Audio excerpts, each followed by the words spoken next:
them and how to reconcile them. Okay, so there is a Word document that we kind of use here as a guiding principle. So Amy, I think you have it, but you might not have it. Ryan and Tony, I think you have it. Raj, no, you don't. So really, you know, when we're pricing deals up front, like ideally, I want to keep pricing exceptions under 25 basis points on any loan. Okay, so if we can do that, then that's great. Then we have different tiers of pricing exceptions. So when we need to win a deal, basically we are approved up to 150 basis points. We don't want to do that, but we will do that. So everybody in this call is approved to just go up to 150. And if we need to do that, here's how you do it. When you have a tier 1 pricing exception, okay, you're just going to enter that right here into this competitive situation box, okay? So 50 basis points is going to go in this box, okay? All right. Are you sharing your screen? Yeah, I was going to say, I'm not. Oh, great. Thank you. Thank you. Very good. Okay, good. So here we go. Now this is the Word document, right? So this is kind of what I was walking through, right? So 50 basis point pricing exception, you would just enter it in right here, okay? And then just, you would need to click this button, requested a new pricing exception, and Amy's going to handle that, okay? So Amy enters those. I think she's the one that has the authority to do that, okay? So let's go back here. That's how you handle the first one, okay? When we go above 150, we need to enter it into the channel source, okay? So like, let's say if it is a 50 to 75 basis points, what happens is we get 50 basis points here on this screen. When we start going above that, we have to enter it. The coupon gets us another 25. Branch referred gets us another 50. And then down here, internet gets us another 100. Okay, so the channel source is very important. So for example, Amy, I think where there was some breakdown last week is we approved an 89 basis point pricing exception, but it all got put in this box. Okay, it should have been 50. It should have been basically like if we need 89 basis points. So like, okay, let me, you know, for example, if we needed 89 bips, or it also looks like this, right? In PEP, we would do branch referred channel, okay? And then the difference, which is 0.39 in PEP. Does that make sense? Yeah. And then when locking, make sure to put in the comments, lock with the, in this particular example, branch referred channel and 0.39 PEP. Does that make sense? So, okay. Yeah. So any questions on that?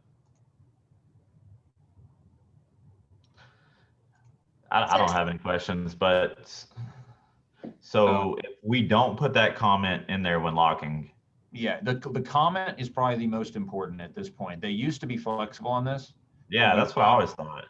But they've locked down on that, like it has to be done at the time of lock or they will not give it to us. So then what ends up happening is we have to give the entire pricing exception at the branch level, which is not so much fun.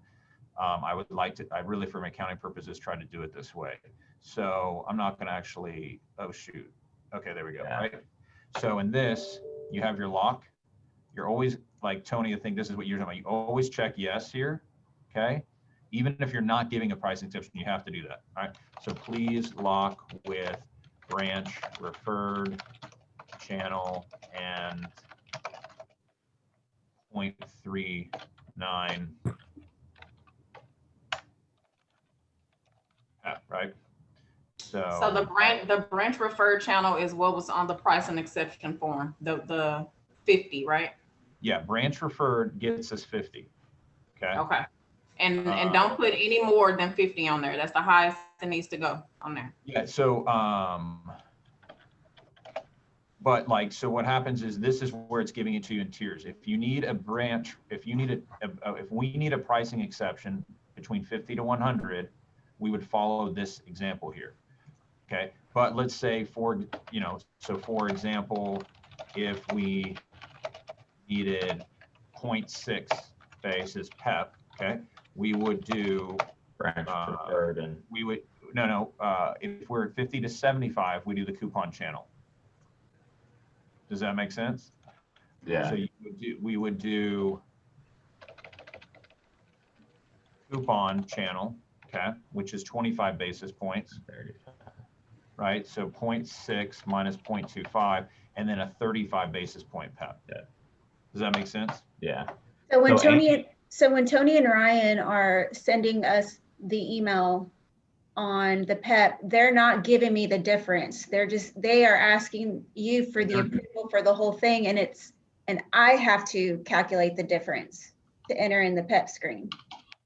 So I think that's where probably I needed to provide more training to Ryan and Tony and to you I would say the initial expectation is that Ryan and Tony need to lock it this way and put the comments in there. Then so to clarify roles and responsibilities here. So Ryan and Tony will lock the loan and enter the comments, okay? And send the email to Amy. Amy will then enter the price exception on the form, enter the PEP on the pricing exception form, and fill out the appropriate channel source form in Encompass, okay?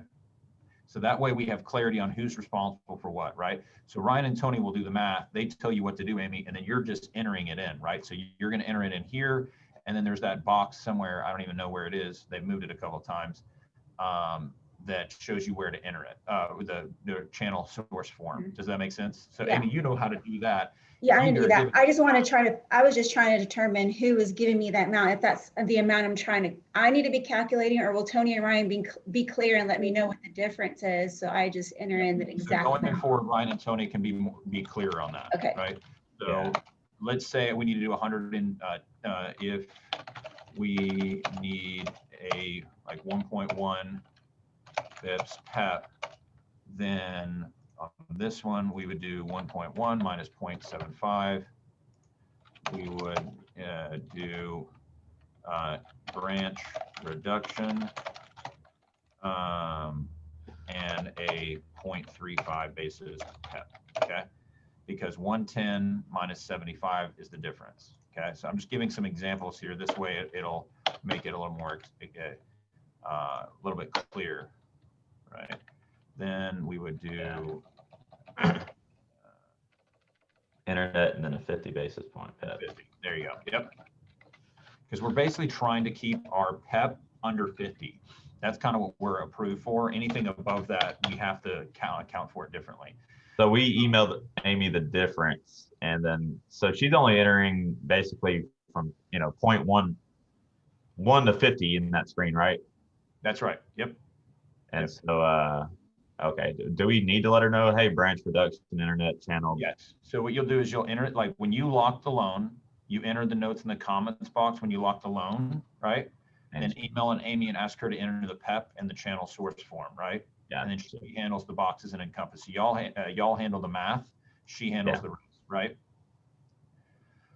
Sounds good. Okay, cool. So we went over the Encompass spots. We went over Optimal Blue. I updated some on the comment section, right? So now I think that helps. One more scenario. What if it's 200 basis points? Really, honestly, we probably won't be doing that. I mean, honestly, or 175. I don't want to go above 150. Okay? Yeah. Now, what happened was we got massively burned on like 3 or 4 loans that with the market moved in a matter of 3 or 4 days, and it's just like we ended up upside down like on like 3 files where we were needing 200 to 250, right? So we're just going to lose all our money on all those loans. But that's part of what prompted some of the problems last week, is we had so many that we locked that all needed some variation of this. And then I think just there was some breakdown in terms of where, you know, who was responsible. So I think now doing this training, it's a little bit clearer, right? So Right. then coming back to like the last thing, which is, for example, you know, doing some training. This is more for Brodra, right? So we were doing the Carlos Olvera file. Oh, shoot. No, Carlos Olvera, okay, now let me make sure I'm sharing my screen. I don't think I am. Share screen. Here we go. Okay. So Amy, so Brodra, right? So you come in to Mortgage Coach, right? You hit the search all, you do Carlos. You always search by first name. That's the best way to do it. Then you click this little button right here, click this little button right here, and then you open the analysis, right? And then you can click this little button up here, preview and highlight, and now you can see where it's at, right? So what I'm gonna do is basically put an asterisk by the one where we need to land, right? So what happens is, I think this is the final CD. It finally ended up matching, okay, or off by about $2, but being able to compare these two. So for example, I think what we identified is probably part of the problem was the points initially didn't match, right? So you can, Roger, if you go to low appraisal, closing costs, right? So here's what partly caused a little bit of the problem. That was supposed to be 2.46.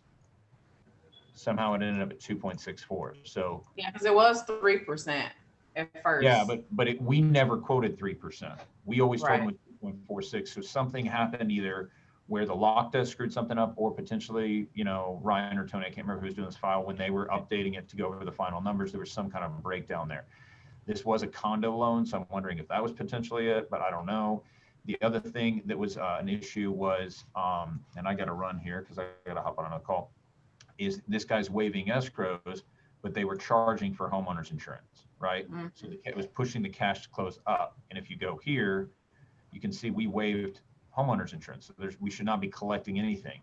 So as long as you get an invoice showing it's been paid and you explain to the, you know, to the funder that they're waiving escrows, boom, then it would drop it back down, you know? So I think that's where part of your training is getting more and more comfortable with reading a closing disclosure and reading this document. So if you hit the more info button right here, Brodra, you hit closing cost and fee detail, you get everything itemized out right there, okay? You can also, if you go back to this screen, go under like low appraisal and you hit this little closing cost, and you can hit the closing cost detail, and you can kind of view it there. Right now I'm moving pretty fast, but this is recorded, so you can come back and watch it again, Brodra. But if you go closing cost detail, you can see what the points are right there and the day's interest. You know, so I think that should give you some more clarity. Yeah, it does. Now, real quick question. In this instance, I know you quoted a certain amount of points, but we ended up not needing to go that low. So do you want me to do that in the future? Not put so what we want to do is, great question. As long as we meet the bottom line, I'm okay. Yep. Okay, perfect. What I care about is once I tell a customer what their monthly, you know, their cash to close is, I can't go above that, right? Okay. So in that situation, like when I do that final call with them, that's the number. As long as if we land at that number or below, you send it out. If we land above that number, if it's related to us, like our points are off or the fees are off, I will pricing exception to get the customer made whole.